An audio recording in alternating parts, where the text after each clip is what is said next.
कि खोल दो पंख मेरे कहता है परिंदा अभी उड़ान बाकी है। कि खोल दो पंख मेरे कहता है परिंदा अभी उड़ान बाकी है। और जमी मंजिल नहीं है मेरी कि फ़तेह करना पूरा आसमान बाकी है। तो प्यारे विद्यार्थियों, आज के इस लेक्चर में हम बात करेंगे सैम्पल पेपर जो हमारा सेकंड चल रहा है क्लास 12 से। इसका फर्स्ट पार्ट जो मैंने पहली वाली वीडियो इसमें डाली थी उसमें मैंने करवा दिया है। आज हम सेकंड पार्ट की बात करेंगे और सेकंड पार्ट में आपको पता है कि 40 क्वेश्चन है और प्रत्येक क्वेश्चन जो है आपका 1 मार्क्स का है। तो देखिए आज का फर्स्ट क्वेश्चन। इसने कहा है कि let F X is equal to X square plus 2 and G X is equal to 3x plus 1 then F composition G2 is. ठीक है, वो क्या होगा? देखो क्या कहा है इसने कि जो एफ एक्स है, जो एफ एक्स है, एफ एक्स की वैल्यू इसने दे रखी है कितनी? X square plus 2, x square plus 2 और जी एक्स की वैल्यू इसने दे रखी है कितनी? 3x plus 1। ठीक है, ये दे रखी है। उसके बाद वो कह रहा है कि वैल्यू हमने निकालनी है एफ कंपोजिशन G2, इसकी निकालनी है। ठीक है ना, कि एफ कंपोजिशन G2 हमारे पास होगा क्या, ये हमने निकालना है। देखो कंपोजिशन हटा दे तो इसको क्या हम लिख सकते हैं? FG2 लिख सकते हैं। ठीक है, तो f की जगह f as it is G2, x की जगह 2 रखो, कितना हो गया? 3 दूनी 6 प्लस 1 कितना हो गया? ये 7 हो गया। ये बात समझ में आई? x की जगह 2 रखा तो 3 दूनी 6 और 1 7, तो F7 हो गया। F7 की वैल्यू अब जहाँ पर x है वहाँ 7 रखो तो कितना हो गया? ये 7 स्क्वायर प्लस 2, 7 का स्क्वायर 49 प्लस 2 सोल्व करेंगे तो 51। ये हमारा क्या आ जाएगा? इसका आंसर आ जाएगा क्वेश्चन नंबर सेकेंड। ठीक है, देखो क्या कहा है इसमें। Let F such that r tends to r positive be defined by F X is equal to X raise to power 4 then f is 1 into 1 onto many 1 onto और many 1 into. तो देखते हैं कि इसका जवाब क्या आता है। क्या कहा है इसने क्वेश्चन नंबर सेकंड में? एक फंक्शन है f सच दैट जिसकी डोमेन तो है रियल नंबर बट उसकी जो को डोमेन है वो क्या है? रियल नंबर पॉजिटिव है। ठीक है, और फंक्शन जो इसने दिया है जो एफ एक्स है वो क्या है? एक्स रेज टू पावर 4 है। ठीक है, मीन्स मेरे पास एक तो सेट है x और एक सेट क्या है? y। जो सेट x है उस सेट x में जो नंबर है मेरे पास वो 0 है, -1 -2 -3 S1 1 2 3 S1। मतलब बहुत सारे नंबर हैं हालांकि इनके बीच में भी, लेकिन इसमें सारे के सारे क्या हैं? पॉजिटिव नंबर हैं। मतलब सारे के सारे क्या हैं? प्लस वाले नंबर हैं। तो मीन्स क्या है इसमें? 1 है, 2 है, 3 है, 4 है, 5 है, 6 है, इस तरीके से नंबर हैं। ठीक है ना, बात आ रही है समझ में? तो होगा क्या कि जब हम इसमें नंबर रख के हम सॉल्व करेंगे इसको तो देखते हैं मतलब आता क्या है सॉल्व होने के बाद। ये हमने रखा सबसे पहले f-1 रखा, f-1 रखा। f-1 कितना आ गया? f-1 1 का स्क्वायर कितना हो गया? 1 रेज टू पावर 4 कितना हो गया? 1। उसके बाद हमने रखा सपोज करो हम रखते हैं f1 रखते हैं, तो f1 कितना आएगा? ये भी 1 आता है। f-2 कितना आ गया? f-2 को हमने सोल्व किया तो ये आ गया मेरे पास 4 और f2 को सोल्व किया तो ये कितना आ गया? ये भी 4 आ गया। तो कुल मिला के -1 की इमेज क्या है? 1 और +1 की इमेज भी क्या है? 1। 2 की इमेज क्या है? 4 और -2 की इमेज क्या है? 4। तो सीधी सी बात है ये फंक्शन हमारा 1 1 तो है नहीं है ना 1 1 तो, क्योंकि 1 1 में तो क्या है कि प्रत्येक एलिमेंट की क्या होनी चाहिए? एक यूनिक इमेज होनी चाहिए, लेकिन यहाँ डबल है तो सीधी सी बात है क्या हो गया? फिर ये मैनी हो गया, तो मैनी 1 फंक्शन हो गया। उसके बाद जो एलिमेंट रह गए मेरे पास 2 रह गया, 3 रह गया, इनकी इमेज भी कहीं ना कहीं जब हम रियल नंबर को सोल्व करेंगे, अगर मान लिया रियल नंबर में सपोज करो यहाँ पर हम ले लेते हैं एक तरह से √2 ले लेते हैं, तो √2 का स्क्वायर कितना हो जाएगा? √2 का स्क्वायर 2 हो जाएगा और उसको सोल्व करेंगे तो यानी कि पावर एक तरह से वापस 4 हो जाएगी। तो कहीं ना कहीं ये जो एलिमेंट बाकी के रह गए हैं इन सभी की भी कोई ना कोई परी इमेज आपको जरूर मिलेगी। और ऑन टू फंक्शन हमें क्या कहता है कि y के अंदर जितने भी एलिमेंट हैं उनकी कम से कम एक परी इमेज जो है x के ऊपर होनी चाहिए। एक से ज़्यादा भी है तो कोई दिक्कत नहीं है। तो क्या हो जाएगा फंक्शन? ये मैनी 1 क्या हो जाएगा? फिर मैनी 1 तो अब हो गया क्योंकि एक से ज़्यादा x वाली आ गई। ठीक है, और y के प्रत्येक एलिमेंट की है तो क्या हो जाएगा? ये हो जाएगा मैनी 1 ऑन टू। बात आई समझ में आपको? क्या हो जाएगा? Many one onto function हो जाएगा, यानी कि जो ऑप्शन है हमारा वो क्या हो जाएगा? सी हो जाएगा। ठीक है, नेक्स्ट क्वेश्चन देखिए क्या क्या है। If f such that r tends to r defined by fx is equal to 2x plus 3 then f inverse x equal होगा। क्वेश्चन नंबर 3 की हम बात कर रहे हैं। एक फंक्शन दिया है f r tends to r और इसने कहा है कि जो fx है वो कितना दे दिया? 2x plus 3 दे दिया। वो कह रहा है कि f इनवर्स x हमने बताना है कि f इनवर्स x इसकी वैल्यू क्या होगी। देखिए क्या आता है इसका सॉल्यूशन। करेंगे क्या? सबसे पहले हम fx को क्या लेते हैं? fx को लेते हैं y के इक्वल। fx की वैल्यू कितनी है? 2x plus 3 equal to y। यहाँ से x की वैल्यू निकालिए तो 2x एज इट इज कितना आ गया? यही साइड जाके हो गया y माइनस 3 और x की वैल्यू कितनी आ गई? y minus 3/2। ठीक है, तो x किसके इक्वल लिया हमने? y के इक्वल लिया है। अगर मान लिया मैं इस f को उस साइड ले जाऊं तो x हमारा इक्वल आ जाएगा किसके? f इनवर्स y के। और x की वैल्यू कितनी आई है? y minus 3/2 equal to f inverse y। यदि यहाँ मैं y को रिप्लेस कर दूँ x में तो क्या हो जाएगा? x minus 3/2 equal to f inverse x। क्या हो जाएगा? f inverse x। तो ऑप्शन हो जाएगा इस हिसाब से हमारा x माइनस 3/2। ऑप्शन बी जो है वो हमारा क्या हो जाएगा? करेक्ट हो जाएगा। क्वेश्चन नंबर 4 देखिए। The function f(x) is equal to log of x square plus under root x square plus 1 is even function, odd function, both, none of these। ठीक है, क्वेश्चन नंबर 4 की हम बात कर रहे हैं। यहाँ करवा देता हूँ, थोड़ा स्पेस है।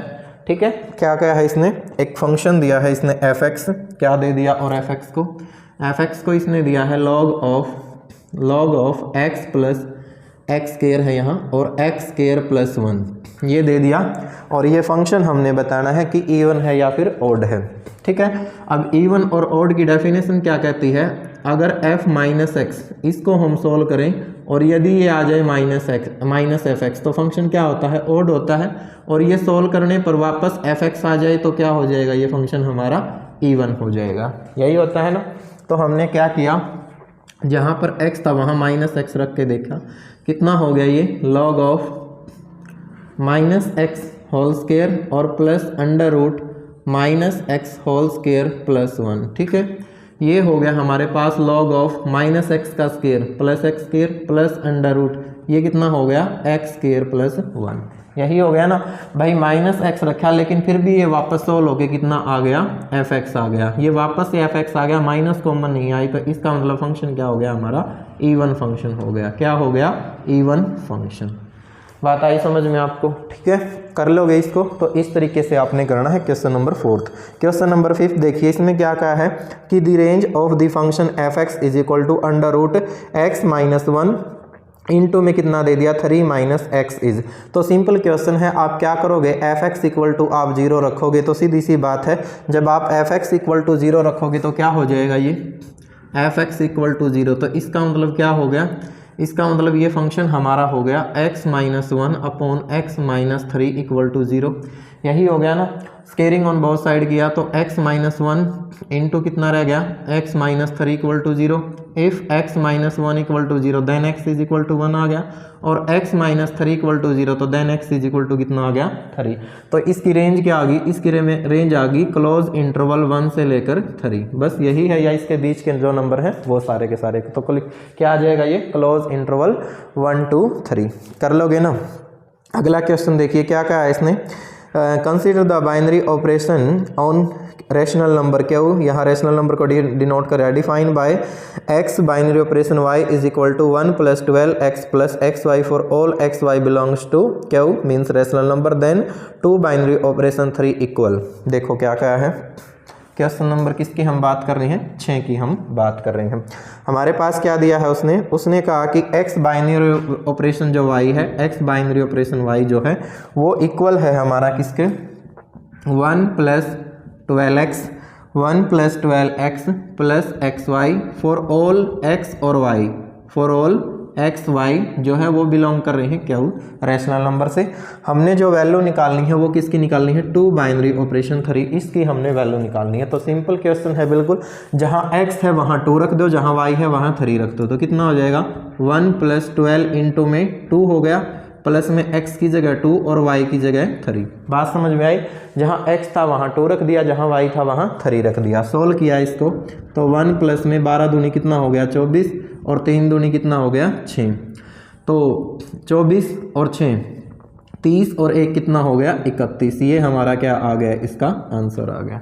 ठीक है, तो बाइनरी ऑपरेशन वाले क्वेश्चन जो है ज़्यादा डिफिकल्ट नहीं होते, बस आपने ये ध्यान रखना कि x की जगह हमने क्या रखना है और y की जगह हमने क्या रखना है। क्वेश्चन नंबर 7 देखिए, इसने कहा if an operation is defined by A binary operation b equal to a² + b² then find a binary operation 2 binary operation 6 is. ठीक है, question number 7, A binary operation B जो है वो क्या दे रखा है, ए बाइनरी ऑपरेशन बी वो दे रखा है a² + b²।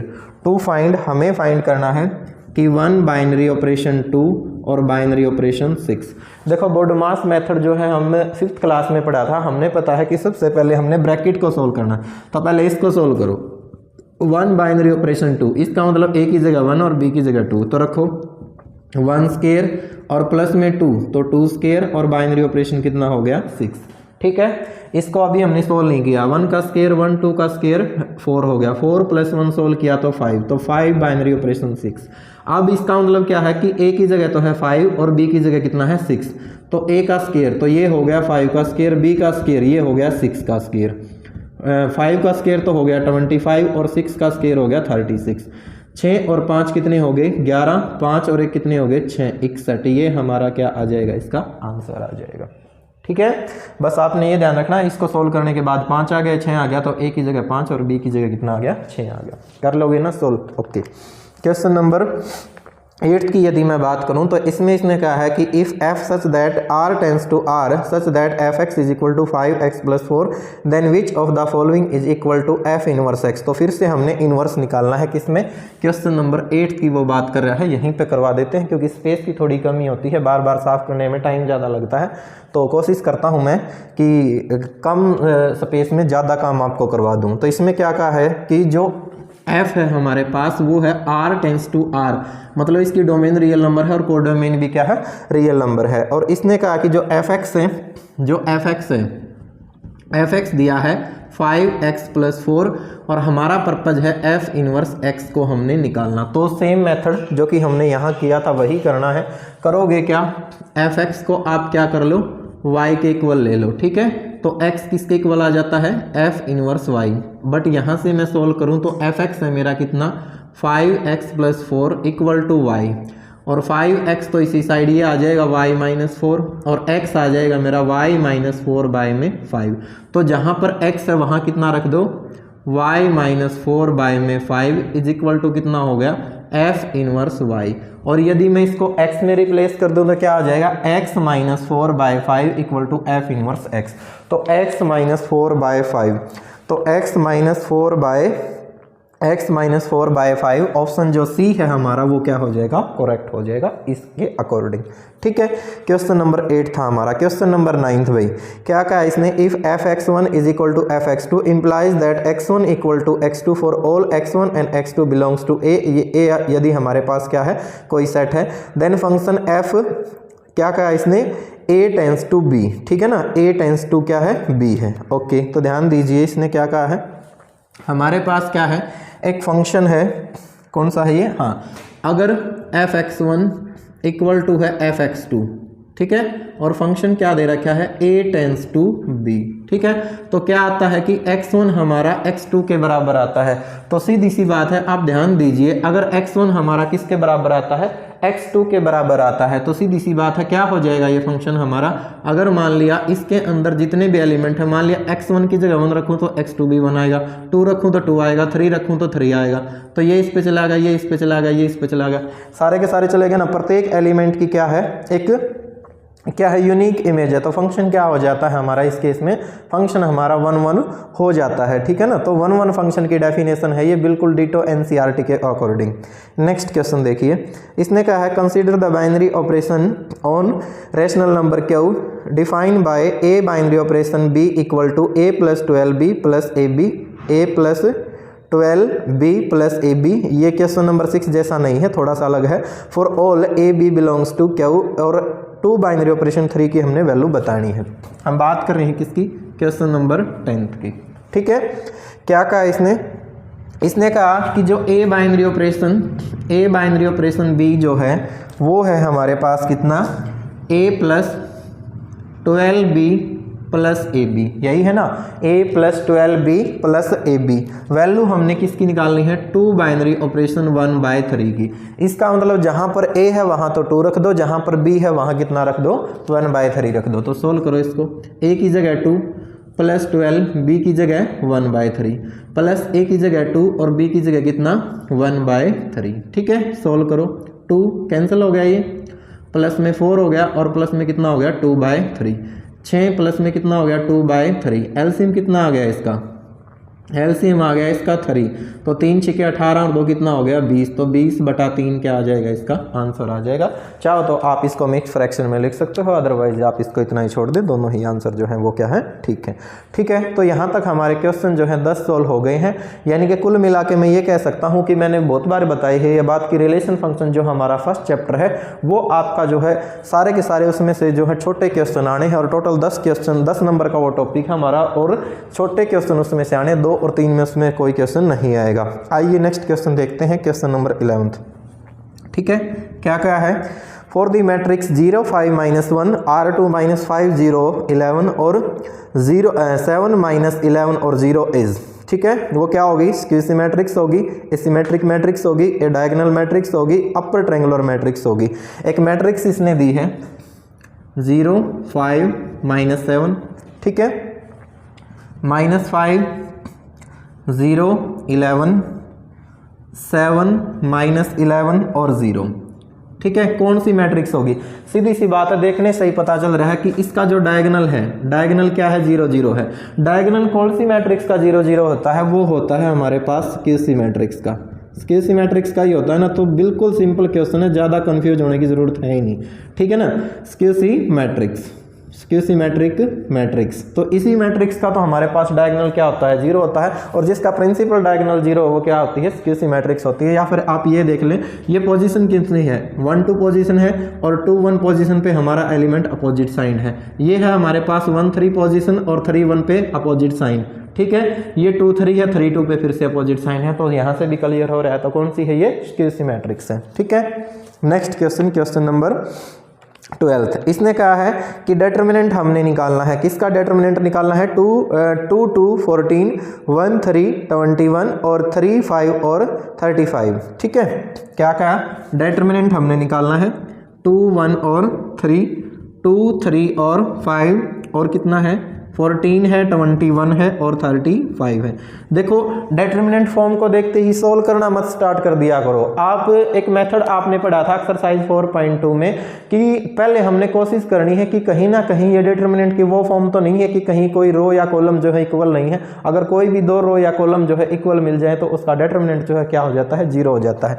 तो यदि मैं इसमें से C3 में से क्या कर लूँ, 7 कॉमन ले लूँ, क्योंकि कॉमन आ रहा है मेरे पास, तो टेकिंग कॉमन 7 फ्रॉम C3, तो क्या हो जाएगा ये 2 1 3 2 3 5, 7 कॉमन लिया तो ये हो गया 2, ये हो गया 3 और ये हो गया 5। तो अब मेरे पास क्या हो गया, डिटर्मिनेंट के अंदर जो C2 है और C3 है वो आइडेंटिकल हो गए, तो इसका मतलब इसका डिटर्मिनेंट जो है वो कितना हो गया, वो हो गया मेरे पास कितना, 0।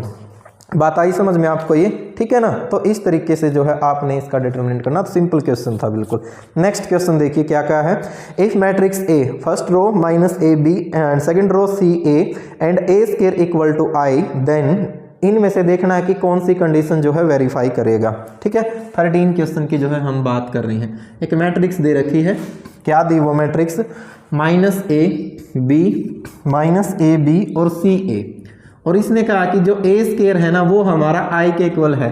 तो here I is identity matrix. अगर आइडेंटिटी मैट्रिक्स आई का ऑर्डर नहीं दे रखा तो जो ए का ऑर्डर है वही क्या हो जाएगा, आई का ऑर्डर हो जाएगा। ए स्केयर का मतलब minus A B C A into में minus A B C A और इक्वल टू आई है तो 1 0 और 0 1, यही होगा ना।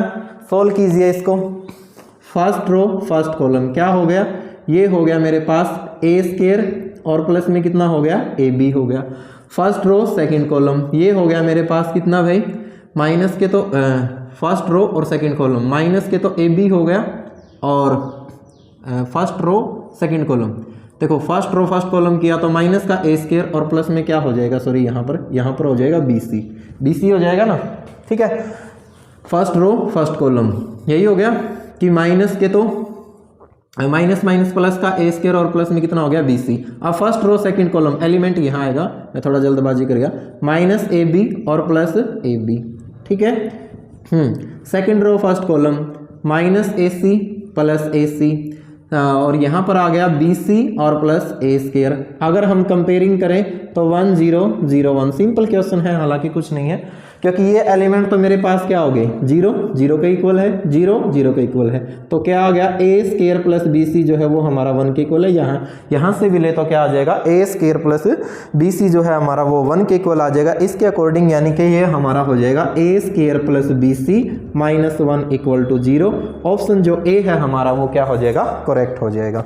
कर लोगे ना, ओके भाई। नेक्स्ट क्वेश्चन देखिए, क्वेश्चन नंबर 14। इसने क्या कहा है, कोफैक्टर हमने निकालने हैं, cofactor of element -2 in the matrix. एक मैट्रिक्स दे रखी है और -2 का हमने क्या निकालना है, कोफैक्टर हमने निकालना है, ठीक है।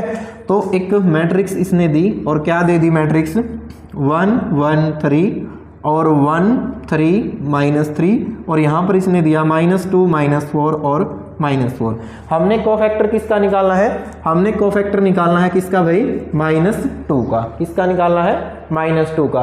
और निकलता कैसे है, -2 पोजीशन देखो कितनी है, पोजीशन है हमारे पास A31 तो -1 raise to power 3 + 1 -1 raise to power 3 + 1 into में m यानी कि M31 का मतलब क्या हो जाएगा, -31 का। माइनर कैसे निकलता है, ये कॉलम छोड़ दी और ये रो और रिमेनिंग का डिटरमिनेंट। तो माइनस रेज टू पावर 3 + 1 ये तो हो गया +1 और 3 तिया इसका डिटरमिनेंट करें यानी कि हम माइनस के तो कितना हो गया 3 और माइनस में कितना हो गया 9। तो माइनस के 9 और माइनस के 3 ये हो गया मेरे पास -12। तो इसका जो कोफैक्टर आ जाएगा वो कितना हो जाएगा, -12 हो जाएगा। किसका, क्वेश्चन नंबर 14 का ऑप्शन जो ए है हमारा वो क्या हो जाएगा, करेक्ट हो जाएगा। अब हम बात करते हैं क्वेश्चन नंबर 15 की, ठीक है। तो यदि आपको सारी की सारी प्रॉपर्टी अगर सारी की सारी आपको आती हैं, सारे के सारे फॉर्मूले आपने अच्छे से कर रखे हैं, तो आपको मैं ये बताता हूँ, मैं ये गारंटी देता हूँ, ये 12 के 12 आप प्रैक्टिस सेट जो है वो अच्छे से कर लें। 24 इन पे मेरे लेक्चर बनेंगे, आप इनको अच्छे से रट ले, आपके लिए कोई बड़ी बात नहीं होगी मैथ में जो है 80 में से 80 नंबर लेना, ठीक है ना। वैसे आप NCERT की बुक तो सीधी सी बात है घर पे सोल्व करते ही रहिए, ठीक है, क्योंकि पेपर तो हमारा सारा का सारा उसी में से आना है ना भाई। ये तो प्रैक्टिस सेट है, इनसे तो बस ये पता चलता है कि हाँ हम जो है 2.5 घंटे में पेपर कितना सोल्व करते हैं और कितना सोल्व नहीं कर सकते हैं। तो बेस्ट तो आपकी NCERT की बुक है, लेकिन फिर भी प्रैक्टिस के लिए ये अच्छी बुक है स्टूडेंट वाली। तो 24 इस पे लेक्चर बनेंगे और 24 लेक्चर में मैं पूरा का पूरा ही इसको सोल्व करवा दूंगा, ठीक है ना। तो देखिए कौन सा भाई, क्वेश्चन नंबर हम बात कर रहे हैं किसकी, 15 की। क्या क्या है, if 2x + 3y = 2 + 2 3 4 0 and y ये दे रखी है, तो फाइंड मैट्रिक्स x हमने निकालनी है। क्वेश्चन नंबर कौन सा है बच्चों, 15 है, ठीक है ना। क्वेश्चन नंबर कौन सा है, 15 है। एक मैट्रिक्स दे रखी है, क्या दिया इसने कहा 2x + 3y ये इक्वल दे रखा है किसके, 2 3 4 0। एक मैट्रिक्स y दे रखी है इसने, क्या दी 3 2 और 1 4, ठीक है। ये कह रहा है कि x मैट्रिक्स जो है वो निकालिए। क्या निकालनी है हमने, जो मैट्रिक्स x है ना वो हमने क्या करना है, निकालनी है। देखो कैसे निकलेगी, करोगे क्या, ये y की वैल्यू यहाँ रख दो, तो 2x प्लस में 3 y की जगह कितना रख दो 3 2 1 4 किसके इक्वल है 2 3 4 0। क्या हो गया 2x प्लस में मल्टीप्लाई करो प्रत्येक एलिमेंट के साथ, 9 6 3 12 इज इक्वल टू कितना आ गया 2 3 4 0। 2x इसी साइड 2 3 4 0, ये मैट्रिक्स इस साइड जाके क्या हो जाएगी, घट जाएगी। किस में से घट गई, 2 3 वाली में से। तो 9 6 और 3 और 12 सोल्व करो। 2 माइनस 9 कितना आ गया -7, 3 माइनस 6 कितना आ गया -3, 4 माइनस में 3 कितना आ गया 1, 0 माइनस में 12 कितना आ गया, ये आ गया -12। ठीक है ना। और 2x, क्योंकि मैंने x निकालना है, 2 इस साइड जाके डिवाइड करेगा प्रत्येक एलिमेंट को, तो 7/2 3/2 1/2 और -6। चाहो तो 1/2 को आप बाहर भी लिख सकते हैं, तब भी गलत नहीं होगा, यानी कि मैट्रिक्स x मेरे पास निकल गई। ठीक है, कर लोगे ना। अगला क्वेश्चन देखिए क्या क्या है। If A is a square matrix of order 3, A मेरे पास स्क्वायर मैट्रिक्स है जिसका ऑर्डर 3 है, such that determinant A is equal to 17, then determinant of adjoint A is equal to. Question number किसकी बात कर रहे हैं हम, 16 की बात कर रहे हैं। A हमारे पास एक स्क्वायर मैट्रिक्स है जिसका ऑर्डर है 3 क्रॉस 3। ठीक है, A का जो डिटरमिनेंट है वो कितना दे रखा है, A का जो डिटरमिनेंट है वो दे रखा है 17। ठीक है, वो कह रहा है कि एडजॉइंट A इसका डिटरमिनेंट क्या होगा। प्रॉपर्टी हमें पता है, एडजॉइंट A का डिटरमिनेंट क्या होता है, जो मैट्रिक्स A होती है उसकी पावर n-1। n क्या होता है, ऑर्डर ऑफ मैट्रिक्स। तो कितना हो गया, determinant raise to power 3-1, that is determinant A raise to power 2। Determinant A का है 17, तो 17 रेज टू पावर 2 289। कितना हो गया 289, यानी कि ये हमारा क्या आ जाएगा, जवाब आ जाएगा। नेक्स्ट क्वेश्चन, क्वेश्चन नंबर 17 क्या क्या है देखो। Differentiate log of secant of root x with respect to x।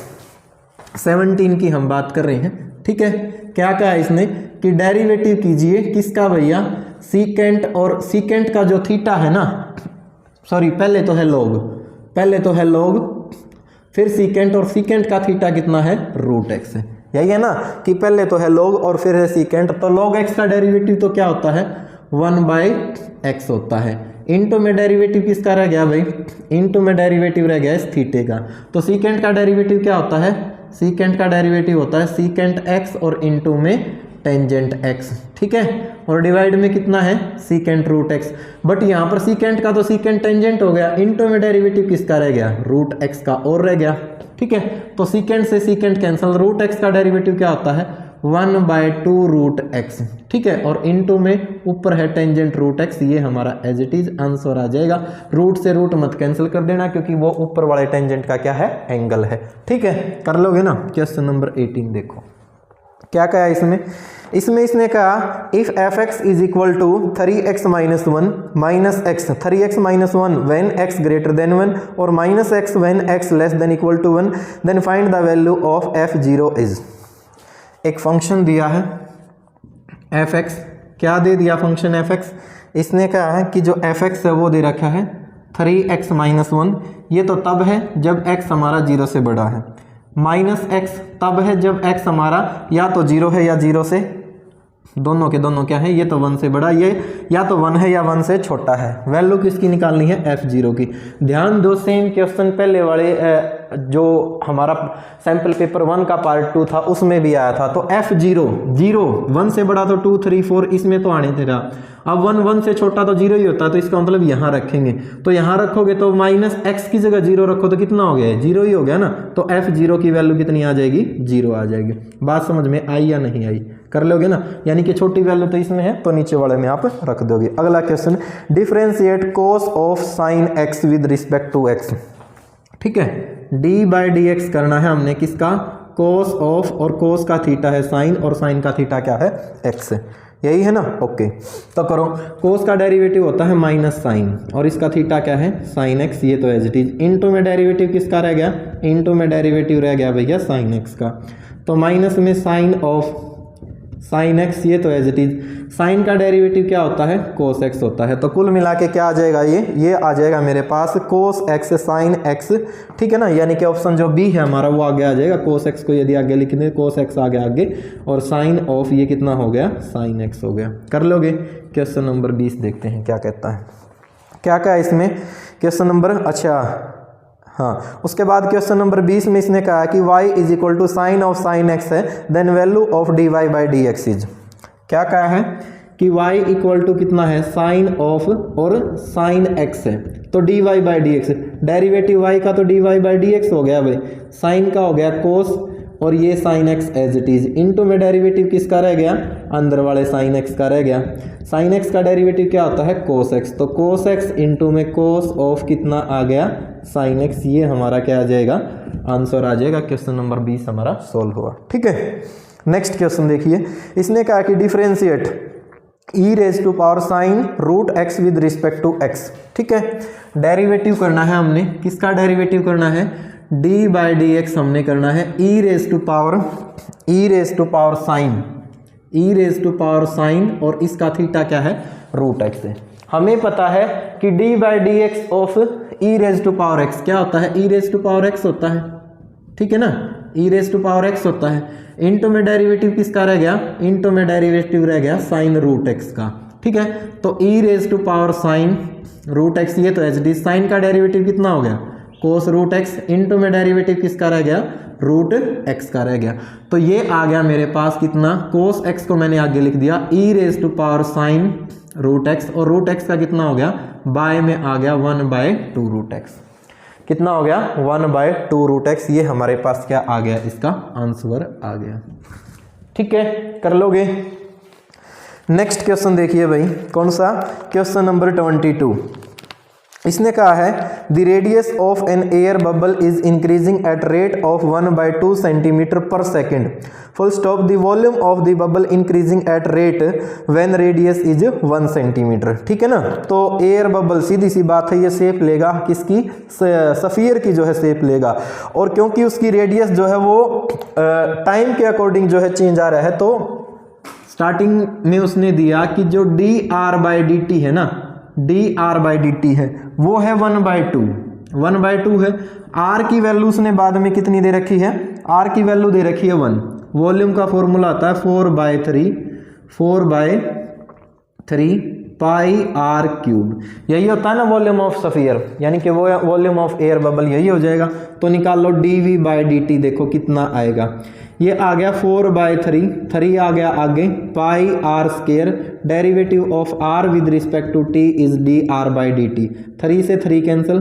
4 पाई, ठीक है, आर की वैल्यू 1 तो 1 का square, D r by d T कितना है 1/2 है, ठीक है, 2 से ये कैंसिल, कितना हो गया 2 पाई आ गया, 2 pi square unit centimetre cube. ठीक है, ये आ जाएगा 2/3, सॉरी कितना आ गया 2 पाई सेंटीमीटर क्यूब पर सेकंड, 2 पाई सेंटीमीटर क्यूब पर सेकंड, क्योंकि वॉल्यूम है तो सीधी सी बात है क्यूब में आएगा, स्केयर में नहीं आएगा। ठीक है, 23 देखो क्या कहा है, इसने कहा है find the slope of the tangent y is equal to 2x³ plus 5x minus 3, slope हमने निकालना है, सिंपल क्वेश्चन है भाई, y is equal to 2x³ plus में कितना दे दिया 5x और -3, इसका हमने क्या करना है स्लोप निकालना है। हमें पता है स्लोप ऑफ टेंजेंट क्या होता है, बस dy बाई डी एक्स, यही तो होता है स्लोप ऑफ टेंजेंट, जिसको हम टेंजेंट थीटा भी बोलते हैं, अगर आपको पता हो तो। क्या हो जाएगा 6x² और प्लस में कितना हो गया 5, बस ये स्लोप ऑफ टेंजेंट आ गया, dy बाई डी एक्स हमने करना था। तो सिंपल क्वेश्चन है हमारा, एप्लीकेशन ऑफ डेरिवेटिव जो चैप्टर है उससे था ये, ठीक है ना, थर्ड एक्सरसाइज से। नेक्स्ट क्वेश्चन भाई, find the value of indefinite integral से क्वेश्चन है, log x square upon x is into में dx। क्वेश्चन नंबर 24, इंटीग्रेशन करना है किसका, log x square by x और dx इसका, ठीक है ना, log x स्क्वायर और बाय में x और dx, इसका हमने क्या करना है इंटीग्रेशन करना है। देखो कैसे करोगे, पुट किया, put t is equal to log x, derivative of t with respect to x dt by D X, derivative of log x 1/x, तो ये हो गया dt, तो इसी साइड भाई, इसको इस साइड ले जाओ तो 1/x और कितना हो गया dx, तो ये हो गया 1/x dx, इसकी जगह तो कितना आ गया dt और ये आ गया मेरे पास t स्क्वायर, करो t³ बाय 3 प्लस c, बस पावर में एक ही तो जोड़ना होता है उसके बाद, तो t की वैल्यू कितनी है log x है, तो ये हो गया log x whole cube divide में 3 प्लस सी। हालांकि जो एफ एक्स वाला फार्मूला हमें पता है, अगर एफ एक्स कोई फंक्शन है साथ में उसका डेरिवेटिव दे रखा है तो उसको डायरेक्ट इंटीग्रेशन हम कर सकते हैं। तो डायरेक्ट भी आप कर सकते थे, पावर में एक ऐड कर दे वही डिवाइड में आ जाएगा, ठीक है। और नहीं पता तो आप ये पुट करके कर सकते हैं। 25 इंटीग्रेशन करना है किसका, 1 upon e raise to power plus में ई raise to power x plus में ई raise to power minus x d x. Integration करना है 1 बाय में ई रेज टू पावर एक्स और प्लस में ई raise to power minus x d x. दो method हैं भाई, या तो ई की एक्स से ऊपर भी मल्टीप्लाई कर दो और नीचे भी मल्टीप्लाई कर दो, और या e raise to power minus x है इसको नीचे लेके एलसीएम ले लो एज यू विश, ठीक है। तो हमने क्या किया, 1 बाय में 1 plus E raise to power X है, इसको लिख दिया 1 बाय में ई रेज टू पावर एक्स, लिख सकते हैं, डिवाइड में कुछ नहीं तो 1 है। एलसीएम ले लिया, एलसीएम लेने के बाद नीचे वाली टर्म तो चलेगी न्यूमिनेटर में, और नीचे कितना हो गया, e raise to power 2x हो गया, x का स्क्वायर हो गया ना, सॉरी क्या हो जाएगा, ई रेज टू पावर x, और पूरे का अगर स्क्वायर करेंगे तो ई रेज टू पावर 2x हो जाएगा, यही तो हो जाएगा। या फिर एक काम करो, कोई दिक्कत नहीं है, अगर इसमें आपको कंफ्यूजन होती है तो क्या करो, इसको E raise to power X से multiply, E raise to power X से न्यूमिनेटर को मल्टीप्लाई किया तो ई रेज टू पावर एक्स हो गया, यहाँ पर किया तो कितना हो गया, e raise to power 2x, और यहाँ 1 हो गया dx, यही हो गया ना भाई। इसको करेंगे तो ई रेज टू पावर एक्स ही रहेगा, यहाँ पर मल्टीप्लाई करेंगे तो ई raise to power x into e raise to power x, power 2x हो जाएगी, ठीक। यहाँ पर कितना हो गया, e raise to power x into e raise to power x plus x और minus x, e raise to power 0, किसी की पावर 0 क्या होती है, 1 होती है ना, ठीक है। तो आप ध्यान दीजिए, अब करोगे क्या, आप इसको नीचे वाला पुट कर लें तो क्या हो जाएगा, ये ई रेज टू पावर एक्स, ठीक है। क्या इसको, एक मिनट रुको भाई,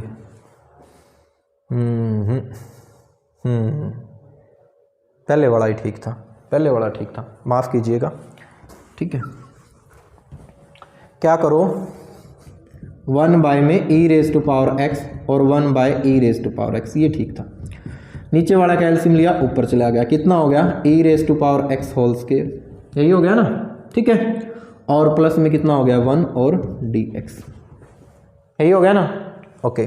ध्यान दीजिए, अब इसको पुट कर लो, put t is equal to e raise to power x, derivative t का dt by D x, e raise to power x का e raise to power x, dt किसके इक्वल आ गया, e raise to power x dx, तो ई raise to power x dx, इसकी जगह तो आ गया कितना, dt, और 1 बाय में हो गया टी स्क्वायर प्लस 1। इसका इंटीग्रेशन क्या होता है, tangent inverse t plus c, तो टेंजेंट इनवर्स t की वैल्यू कितनी है, e raise to power x plus c, answer आ जाएगा, ठीक है। कर लोगे, तो ये था भैया हमारा कौन सा, क्वेश्चन नंबर 25, ठीक है।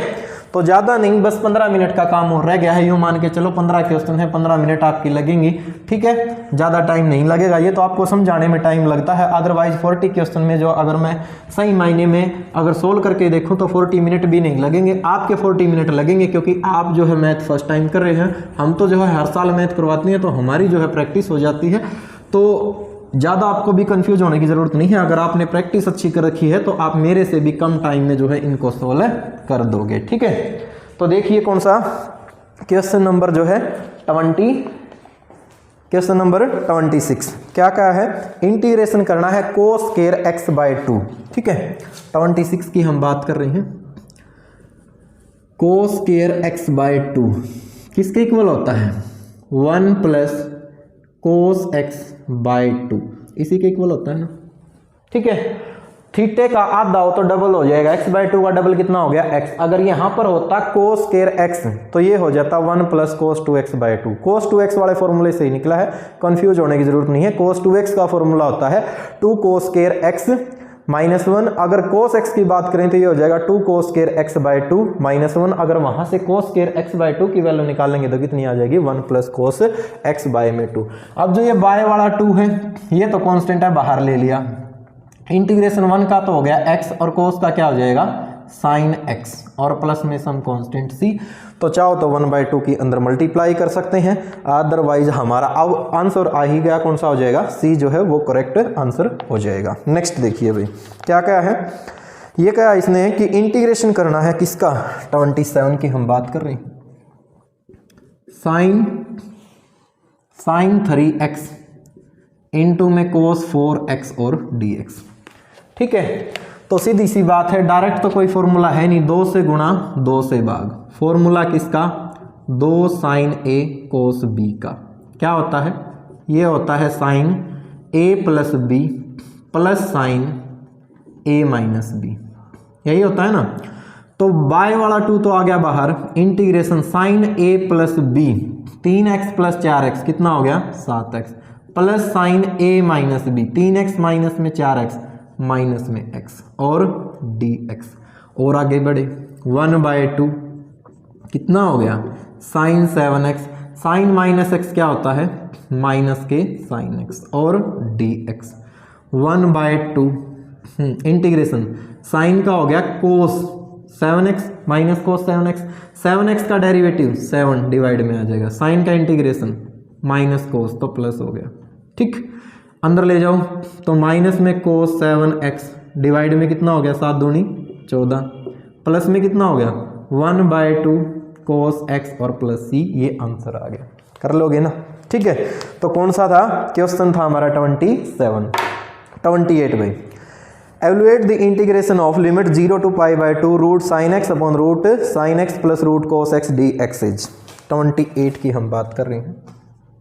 ठीक है, लिमिट है 0 से π/2, ठीक है, i के इक्वल है हमारा under root sine X divide में है अंडर रूट साइन एक्स और प्लस में रूट कोस एक्स। ठीक है, इसका इंटीग्रेशन बताना है। देखने में क्वेश्चन जितना डिफिकल्ट दिखाई दे रहा है उतना डिफिकल्ट है नहीं, आसान है। इक्वेशन नंबर फर्स्ट मान लिया। ठीक है, आप प्रॉपर्टी का यूज करोगे 0 से a f x dx। क्या थी? 0 से a f a minus x और dx, यही थी ना। तो लिमिट में कोई चेंज नहीं, 0 से π/2 ही, जहां पर x है वहां कितना हो जाएगा? वहां हो जाएगा π/2 minus x dx sine π/2 minus x cos π/2 minus x. ठीक, 0 से π/2 साइन 90 माइनस थीटा ये होता है cos theta, cos 90 minus theta होता है sine 90 minus theta cos theta, cos 90 minus क्या होता है? Sine theta. Equation number second, add कर दो 1 व 2 को, तो i और i तो कितना हो गया? 2i, बिकॉज दोनों का डिनोमिनेटर सेम है, लिमिट भी सेम है, तो डिनोमिनेटर में तो कोई चेंज नहीं, साइन एक्स प्लस में कोस एक्स आगे पीछे ही लिख रखा है। और नोमिनेटर क्या हो जाएगा? न्यूमिनेटर हो जाएगा साइन एक्स प्लस में कोस एक्स, यही हो जाएगा ना, और dx। इससे ये हो गया हमारा 1 पे कैंसिल। अब 2i 0 से π/2 1 dx, 1 का इंटीग्रेशन क्या होता है? x, upper limit π/2 lower limit 0, π/2 रखा तो π/2 और 0 रखेंगे तो 0, तो i हमारा किसके इक्वल आ जाएगा? i हमारा इक्वल आ गया π/4 के, आंसर आ जाएगा। कर लोगे ना? ठीक है, तो इस तरीके से आपने जो है करना है। कौन सा क्वेश्चन नंबर 29 भाई, सिंपल क्वेश्चन है। क्या क्या है? -1 to 1 e⁻⁻x dx, इसका हमने इंटीग्रेशन करना, तो डायरेक्ट ही मैं कर देता हूं, मैं प्रॉपर्टी वगैरह का किसी का यूज नहीं करता। 29 की हम बात कर रहे हैं, ठीक है ना। तो क्या हो जाएगा? e⁻x का e⁻x अपर लिमिट -1 लोअर लिमिट 1, तो ये हो गया e⁻−1 और माइनस में e⁻1 हो गया। ठीक है, इसको मैं लिख सकता हूँ 1/e माइनस में e। ठीक है, एलसीएम इसका एक तरह से कितना आ जाएगा? e आ जाएगा, तो ये हो जाएगा मेरे पास कितना? 1 मिनट, ओहो गड़बड़ कर दी भाई, अपर लिमिट 1 थी और लोअर लिमिट -1, तो यहाँ तो 1 यहाँ -1, तो क्या हो गया? ये यहाँ तो 1 है e और यहाँ 1/e, तो ऑप्शन हो जाएगा हमारा इसके हिसाब से कौन सा? a। कर लोगे? ठीक, नेक्स्ट क्वेश्चन भाई, question number 30, 0 to a upon में क्या क्या है? x² + a²। 30 क्वेश्चन की हम बात कर रहे हैं, आसान क्वेश्चन है, डिफिकल्ट नहीं। क्या है? 0 to a और a अपॉन में a² + x² dx। ऊपर वाला a तो ले लो बाहर, नीचे 0 से a 1/a² + x², direct formula है, क्या होता है? Integration 1/a tangent inverse x/a upper limit a lower limit 0, ठीक है। A as it is 1 by a as it is, tangent inverse भाई ए रखा तो कितना हो गया ए बाय ए हो गया, 0 रखेंगे टेंजेंट इनवर्स 0 क्या होता है 0 होता है, तो ए से ए 1 पे कैंसिल हो गया, इस ए से ये 1 पे कैंसिल हो गया, टेंजेंट इनवर्स यहाँ कितना रह गया 1, 1 किस पे होता है टेंजेंट पाई बाय 4 पे, टेंजेंट से टेंजेंट कैंसिल कितना हो गया पाई बाय 4, ठीक है। तो ऑप्शन हो जाएगा हमारा ए करेक्ट, ठीक है।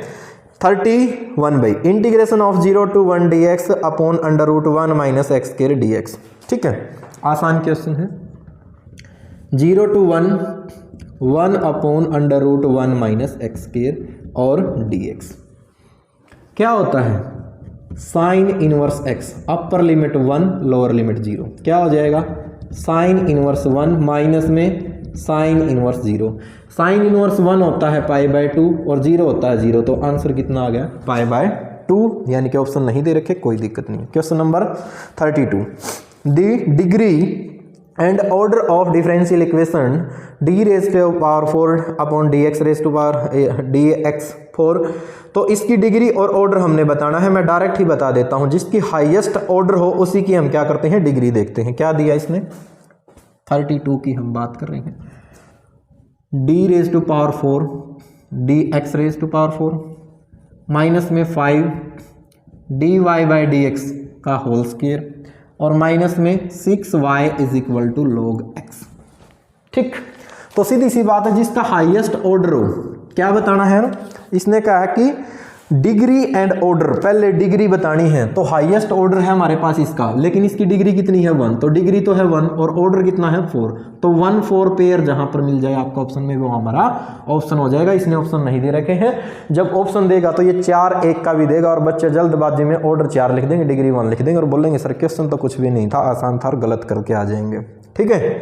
33 the number of arbitrary constant in general solution of differential equation of the fourth order, देखो भाई अगर gx की बात हो तो जितना ऑर्डर होता है ना उतने ही आर्बिट्रेरी कांस्टेंट होते हैं, यहाँ ऑर्डर 4 है तो आर्बिट्रेरी कांस्टेंट की संख्या भी कितनी हो जाएगी 4 हो जाएगी, ठीक है। अगर जनरल सॉल्यूशन की बात करें वो, अगर वो कंप्लीट सॉल्यूशन की बात करता है तो सीधी सी बात है फिर क्या हो जाएंगे आर्बिट्रेरी कांस्टेंट हमारे 0 हो जाएंगे। 34 the probability of obtaining an odd prime number on each die when a pair of die is rolled, ठीक है 34 में। अब 34 की यदि मैं बात करूं, अगर सैंपल स्पेस की बात करूं तो केस बनेंगे 36 और वो कह रहा है कि प्रत्येक पेयर पर एक ओड नंबर प्राप्त हो, और कौन सा भाई इसने कहा है कि नंबर प्राप्त हो कौन सा ओड भी होना चाहिए और प्राइम भी होना चाहिए, ओड भी होना चाहिए और क्या होना चाहिए प्राइम भी होना चाहिए। तो सबसे छोटा प्राइम नंबर वैसे तो 2 है लेकिन 2 इवन है, तो 3 3 5 5 और तो कोई है ही नहीं, यही तो है 3 3 4 हमारा इवन हो जाएगा, 5 फिर 6 हमारा इवन हो जाएगा, ठीक है ना।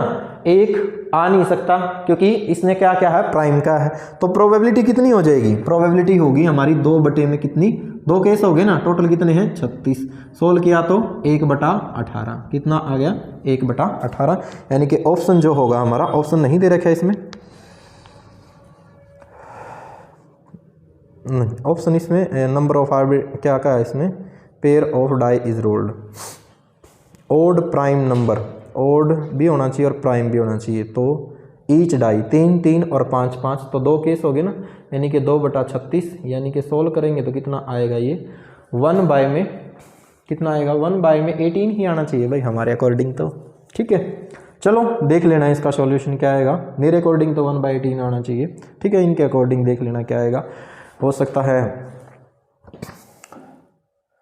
1/9 दे रखा, कोई बात नहीं बाद में देखेंगे इसको। 35 a probability of a 0.5 p b 0.2 a intersection b 0.1 p a union b हमने निकालना, सिंपल क्वेश्चन है। 35 पी ए यूनियन बी क्या होता है formula, probability of a plus probability of b minus में प्रोबेबिलिटी ए इंटरसेक्शन बी, ठीक है। Probability of ए कितना दिया है 0.5 प्लस 0.2 माइनस 0.1 कितना हो गया है 0.7 माइनस 0.1 0.6 आंसर आ जाएगा भाई, ठीक है, कर लोगे ना। 36 भाई देखो क्या कहा है, if tossing of a pair of dice the probability of getting an odd number greater than 2 on each die, कि प्रत्येक डाई पर यानी कि एक ओड नंबर प्राप्त और ग्रेटर देन 2, ओड नंबर 2 से बड़ा, 2 से बड़ा तो क्या है 3 और 5 है, और ये प्रत्येक डाई पे आना चाहिए, ठीक है ना, दोनों के दोनों ही डाई पे आना चाहिए। तो सैंपल स्पेस में तो केस तो कितने बन गए हमारे 36 बन गए, और प्रत्येक डाई के ऊपर हमारे पास क्या आना चाहिए, केस बने ही, तो 36 के 36 ऐसे लिखेंगे कि ओड नंबर आना चाहिए और दोनों ही डाई पे आना चाहिए। तो सीधी सी बात है ई इवेंट्स क्या हो जाएगा, प्रत्येक ओड नंबर दोनों डाई पे, तो 3 3 हो गया भाई, 3 5 हो गया, 3 6 नहीं बनेगा, 4 वाला केस बन ही नहीं सकता, 5 3 और 5 4, 5 5 3 बन गया और 5 5 बन गया, यही बनेंगे ना, 5 3 और 5 5 बन गया, ठीक है। कितने हो गए 4, तो 4/36, तो 4 एकम 4, 4 नहीं में 36 यानी कि 1/9, ठीक है। तो ऑप्शन बी हमारा जो है करेक्ट हो जाएगा। 37, find the value of lambda for the vector a and vector b are perpendicular. जब दो वेक्टर परपेंडिकुलर होते हैं तो सीधी सी बात है cos 90 डिग्री होगा, और cos 90 डिग्री क्या होता है 0, तो a डॉट बी क्या हो जाएगी 0। 37, तो इसने दिया कि a डॉट बी जो है वो हमारा 0 है, 0 है ना, लैम्डा की वैल्यू हमने निकालनी है। a कितना है 2i plus j minus 3k, यही है, dot b i plus lambda time j और प्लस में कितना है 2k इक्वल टू 0। करो, ये हो गया 2, प्लस में हो गया लैम्डा और माइनस में कितना हो गया 6 इक्वल टू 0, क्योंकि i dot i j dot j k dot k क्या होता है 0, -4, तो लैम्डा की वैल्यू कितनी आ गई 4, ठीक है। तो लैम्डा कितना आ जाएगा भाई हमारा 4 आ जाएगा, ठीक है ना। नेक्स्ट क्वेश्चन भाई, इफ वेक्टर ए नहीं है, डिटर्मिनेंट ए है, determinant a √3, determinant b √2, a dot b जो है 3 है, angle between a and b हमने निकालना है। 38 की हम बात कर रहे हैं, तो कोस थीटा होता है हमारा क्या, vector a dot b divide में magnitude of a and magnitude of b, ठीक है।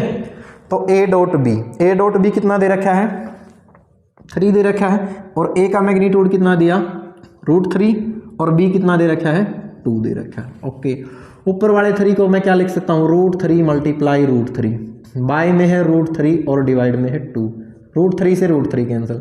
अब कोस √3 किस पे, √3/2 किस पे होता है π/6, क्योंकि कोस 30 की वैल्यू कितनी होती है √3/2, तो थीटा कितना आ गया π/6, यानी कि थीटा आ गया हमारा 30 डिग्री।